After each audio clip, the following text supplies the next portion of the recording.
નમસ્કાર, news city ગુજરાતીમાં આપનું સ્વાગત છે। આપની સાથે હું છું મિત્તલ। સમાચારો પર નજર કરીએ તો મહારાષ્ટ્રમાં નાસિક હાઈવે પર અકસ્માત થયો છે। 10ના મોત નિપજ્યા છે। નાસિક સિન્નર હાઈવે પર મોટો ગંભીર અકસ્માત થયો। ખાનગી બસ અને ટ્રક સાથે અથડાઈ હતી। બસમાં ઘટના સ્થળે જ અકસ્માત થતા 10 લોકોના મોત નિપજ્યા છે, જ્યારે 40 જેટલા ઘાયલ થયા છે। શિરડી જતી બસને આ મોટો અકસ્માત નડ્યો છે। મહારાષ્ટ્રનો અકસ્માત કે જ્યાં ખાનગી બસ વચ્ચે અથડામણ થઈ હતી અને જેથી મોટો અકસ્માત થયો છે।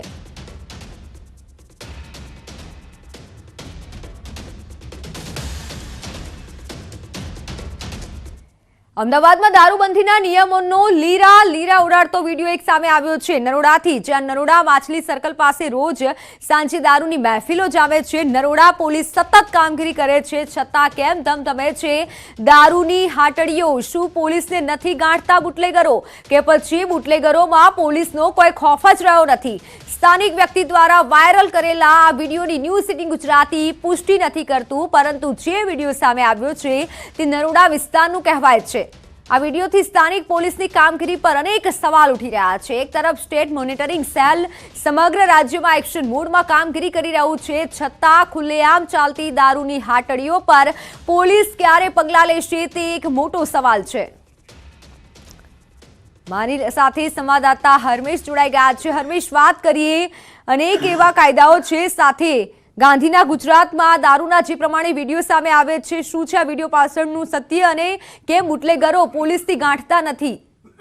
બિલકુલ, વાત કરવામાં આવે મિત્તલ, તો ગાંધીનો ગુજરાત છે તેને બદનામ કરવામાં માત્ર ને માત્ર બુટલેગર અને પોલીસ અધિકારીઓ એ જ લોકો જવાબદાર હોય તેવું ક્યાંક ને ક્યાંક માનવામાં આવી રહ્યું છે।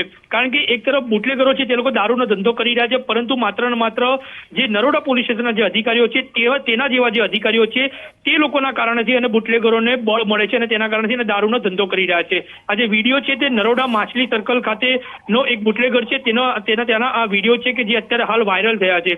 નરોડા પોલીસે ક્યાંક ને ક્યાંક પરમિશન આપી હોય દેશી દારૂની અને વિદેશી દારૂની તેવું પણ ચર્ચાઈ રહ્યું છે, ત્યારે આ જે વાયરલ વિડીયો છે તેમાં 7થી લઈ અને રાત સુધી અહીંયા દારૂનું સ્ટેન્ડ ચાલે છે, લોકો આવે છે, લોકો દારૂ પીવે પણ છે, તેવી મહેફિલો માણવાની પણ ઘટના છે તે સામે આવી રહી છે। હાલ આ જે વિડીયો છે તે વાયરલ વિડીયોના આધારે ઉચ્ચ અધિકારીઓએ તપાસ કરવી જરૂરી છે, કારણ કે ક્યાંક ને ક્યાંક નરોડા પોલીસ સ્ટેશનના અધિકારીઓ અને કર્મચારીઓ છે તે લોકોની સંડોવણી હોવાનું પણ માનવામાં આવી રહ્યું છે। ક્યાંક ને ક્યાંક નરોડા પોલીસ સ્ટેશનના જે અધિકારીઓ છે તે લોકોની મિલીભગતના કારણથી અને બુટલેગરોનો ખુલ્લો દોર મળી ગયો છે અને તેના કારણથી અને દારૂની હાટડીઓ ચાલી રહી હોય તેવી પણ ચર્ચા હાલ ચાલી રહી છે। મિત્તલ, બિલકુલ હરમેશ, અને સાથે આ જે પણ દારૂની હાટડીઓ ચાલી રહી છે, ખુલ્લેઆમ જે પ્રમાણે દારૂ વેચાઈ રહ્યો છે, કડક કાર્યવાહી થવી જોઈએ। બિલકુલ કડક કાર્યવાહી થવી જોઈએ, પરંતુ જ્યારે ઉચ્ચ અધિકારીઓ આ બાબતે લઈને સ્થાનિક પીઆઈ અથવા તો પીએસએ કક્ષાના અધિકારીઓને ઠપકો આપે છે, ત્યારે માત્ર ને માત્ર 1-2 કેસ કરી નાખતા હોય છે અને જે બુટલેગરો હોય છે તે લોકોને થોડા દિવસ માટે થઈ અને દારૂનો ધંધો બંધ કરવા માટે સૂચના આપવામાં આવતી હોય છે, પરંતુ જ્યારે મામલો થાળે પડી જતો હોય છે ત્યારે આ જ અધિકારીઓ છે તે લોકો બુટલેગરને પરમિશન આપતા હોય છે અને ફરી એક વખત બુટલેગરો છે તે લોકો દારૂનો ધંધો શરૂ કરી દેતા હોય છે। એટલે ચોક્કસ એવું કહી શકાય કે બુટલેગરો અને પોલીસ વચ્ચેની મિલીભગત છે તે જગ જાહેર છે અને આ ઘટનામાં પણ ક્યાંક ને ક્યાંક એવું હોય તેવું માનવામાં આવી રહ્યું છે। મિત્તલ, જી હરમેશ, આભાર સમગ્ર માહિતી બદલ। તો દારૂની મહેફિલનો આ જે વિડીયો છે, વિડીયો સામે આવતા જ અનેક સવાલો ઉઠી રહ્યા છે કે શું પોલીસને બુટલેગરો નથી ગાંઠતા? ક્યારે કાર્યવાહી થશે અને પોલીસ ક્યારે બંધ કરાવશે આવી દારૂની હાટડીઓ? ન્યૂઝ સિટી ગુજરાતી આ વાયરલ વિડીયોની નથી પુષ્ટિ કરતું, પરંતુ જે પ્રમાણે વિડીયોમાં જોવા મળી રહ્યું છે, અમદાવાદનો આ વિડીયો છે કે જ્યાં બુટલેગરો બેફામ બન્યા છે, બેફામ રીતે દારૂ વેચી રહ્યા છે, દારૂના અડ્ડા ચલાવી રહ્યા છે। દારૂના અડ્ડા પર પોલીસ ક્યારે કાર્યવાહી કરશે તે એક મોટો સવાલ બની રહે છે।